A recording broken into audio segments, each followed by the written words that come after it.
So, I would like to start by asking you a question. It would be great if you can just shout out your replies gently to me.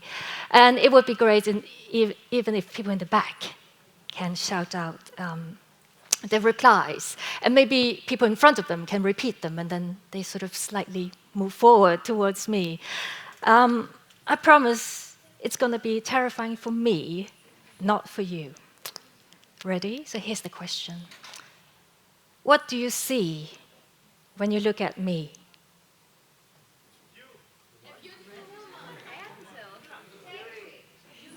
Ooh, didn't expect that one. Unique. Power. And until beauty. Yes, a red dress, definitely. Thank you so much. That was so much nicer than I expected. So let me tell you a little bit about myself. So I'm Chinese. I was born in Hong Kong, and I'm the only person in my family with albinism. It wasn't easy for my parents because I was born, can I say it? Yes, I'm going to say it, pre-internet days. So they couldn't search and find out what albinism is. So albinism is a condition when you lack pigment, either in your eyes, in your hair, or in your skin. In my case, I got all of it. So I have to be quite careful in the sun. I have to wear sunscreen, sunglasses. I like sunglasses. And I have to wear hats. But my eyesight is also light sensitive. My eyes are actually like blue purple. But because they're light sensitive, right now I'm wearing lenses to protect myself. So when I was 7, we decided to move to Sweden. And one of the reasons for moving to Sweden was, well, you know, Connie will fit in better with the blonde Swedish people. It didn't quite work out as planned because I was blonder than the blonde Swedish people. And I was still a Chinese girl, a white Chinese girl. So I started modeling quite late. I did my first international fashion show when I was 24. It was for Jean-Paul Gaultier in Paris. It was a haute couture show. So I think I would like to show you some images of myself. These are actually my favorite images of myself. So here we go.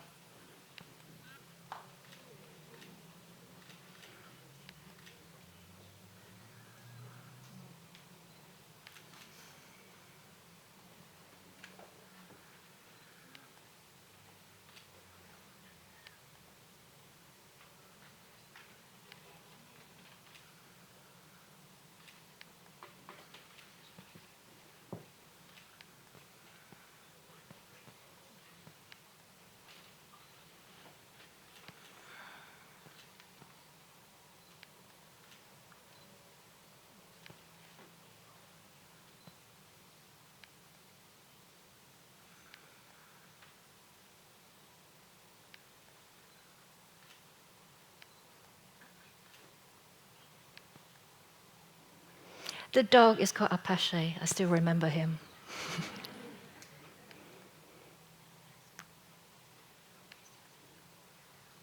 And this is from Iceland.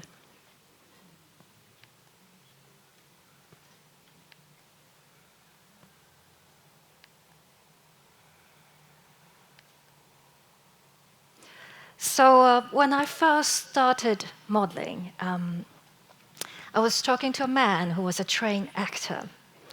So I told him, I'm doing a few modeling jobs and it's going quite well. He looked at me and said, I can see why people want to work with you. Because you are like a piece of white paper. I don't think that's a compliment. And I don't think that was meant completely as a compliment. Because we know in the past, and even right now, and hopefully not in the future, that people who are regarded different are sometimes treated as objects, as slightly less human. And I don't think that's right. And I think I know why some people do it, because it's out of fear. And it's not because they are scared of people who seemed different. I think they're actually scared that deep down, they know we're all alike. So I think in this case, with this main trained to be an actor, I think he just needed a job. That's all it was. So people in the business, in the fashion business, they do like my look. And I remember I was working as a model on a pop video, and the makeup artist who did my makeup, she really liked my naturally white hair and my fair skin. But she also said to me, because everything, all hair on me is white, if you're wondering. So my eyelashes are also white. I got mascara on. Yes, I'm trying to make a point. So this makeup artist, she thought it's lovely. Everything's white, everything's natural. And then she said to me, "Don't you dare to put mascara on your white lashes." And I thought to myself, well, the lashes are mine. I can do whatever I want with them. Other people are wearing mascara, so why can't I wear mascara? And if I want to, I will wear green mascara or blue mascara, purple mascara, whatever I want. I think she meant well, this makeup artist. In her mind, my eyelashes are so closely linked to my identity that she thought I should keep it clean and pure. But I have another take on my identity. My identity is mine. I embrace it, and I'm in charge of it, and I can do whatever I want with it. I'm not saying it's a human right, that, I too want to wear mascara, but I just think you should not limit yourself. So that was the makeup artist. I do get funny comments from models sometimes as well. I was working as a model at a fashion show, and people everywhere, and I overheard a model talking about me. And she said, "Oh, her. Oh, yes. She's here just because of her white skin and her white hair, that's all." I thought to myself, why does she think she's here? Surely it's because of her looks, and I'm here for my looks. Sometimes it's quite hard to make people understand that albinism is a very natural thing for me. I did an interview with a Swedish writer. It was for a magazine. And I said to her, I noticed that whatever I wear, if I wear bright colors, or if I wear black or dark colors, people will still look at me. And I'm fine with that. And I knew that she sort of didn't quite understand it, so I explained it a couple of times. And when the article came out, when the interview came out, she wrote and said that actually I said that I sometimes wanted to hide, and that's why I wear black and dark colors. And I thought, actually, no, I don't want to hide. It just felt so wrong to read it. I don't want to hide because I look different. Okay, I might want to hide when I have a pimple on my nose or bad hair day, But I think in her mind, she couldn't make sense of it. In her mind, maybe if you look different, you want to hide. And I have talked to my friends about albinism and identity as well, because I started to do more jobs in Sweden, and there were posters of me on bus stops and so on. So we started to talk about it, me and albinism and how I look and so on. And I know that this friend of mine, she doesn't like being stared at. She doesn't like to stand out. She doesn't like to get attention. So when it came to me and about albinism and identity, she said to me, you know what? It's not noticeable. It really doesn't matter. We don't really think about it. And I thought, well, actually, I do think it's noticeable. And I think it matters, you know. I'm different just the way it is. I mean, I think she was trying to be kind because that's kind of something you say to a friend, isn't it, when they have, I don't know, big pimple on their nose. It's like, oh, it's not noticeable. Oh, no, we don't think about it. It's not, you know, it doesn't matter kind of thing. But she was trying to be kind because that's how she would like to be treated if she had albinism. And I appreciate that. But other times, there are situations when quite unexpectedly, you sort of face attitudes that you kind of, well, haven't expected, I guess. I was in Sweden, and I was at the airport. I was waiting for my flight, and there was 3 men sitting in a corner, 3 Swedish men, chatting away. 2 of them were chatting. The third one was quiet. And they were sitting opposite one of those shops in airports where you can get water, newspapers, magazines, and tax-free chocolates. And so I passed by, and the quiet man started to talk. He said, I'm not going to swear. He did. He said in Swedish, oh, look at that woman over there.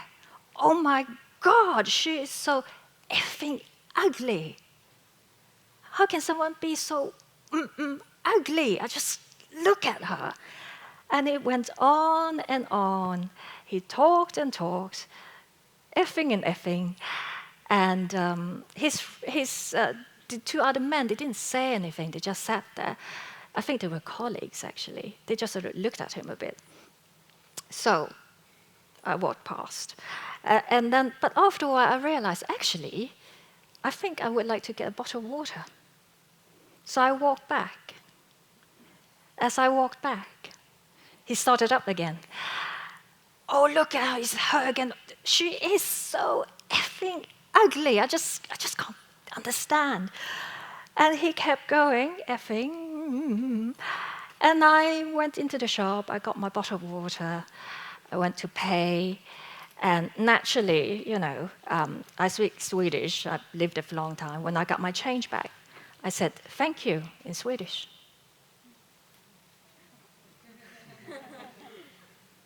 And the man just went quiet. It was as if I pulled a plug on him and all power went out. But this is just the way it is. And I think that, you know, life is not easy. And what do you do when you have attitudes like that? But on the other hand, in my everyday life, I get great comments as well, just like comments from you. I remember I was in the church. It was a jazz concert. I was sitting quite close because, as I'm partially sighted, I wanted to see the band properly. So the band played, had a break, and a gentleman from the audience came up to me, an elderly gentleman, and he said, excuse me. So I looked at him, and he gazed at me. So I said, yes. And he, well, me and my friend, we're sitting over there at the back, and we've been looking at you. You're stunning. You look like an angel. And you're here in the church. I think that was a lovely comment, so I smiled and said, I'm not really an angel. I think I made him slightly disappointed. So what do you do in the world when, you know, on one hand, you look like an angel. On the other hand, You're effing ugly. And don't you dare put mascara on your lashes. Oh, yes, I will. I think you have to listen to your gut instinct. I think you agree. I'm sure you'll all be in that situation when people in your life, want to give you advice. This is what you are. This is what you can do. Don't do that. So I think you really have to listen to your internal voice and think about it. And you have to be very honest with yourself. And you have to be very brave. If you can do that, I think you can find your own way. So I do tend to think about life as a lovely book with like a lovely cover. And we all have this book from the very beginning. It's a lovely book. And in the very beginning, as we were born, the pages are empty and blank. So it's really up to you. What are you going to do with this book, with these blank pages? Are you going to fill it with other people's choices? Or are you going to fill it with yours? Thank you for your time.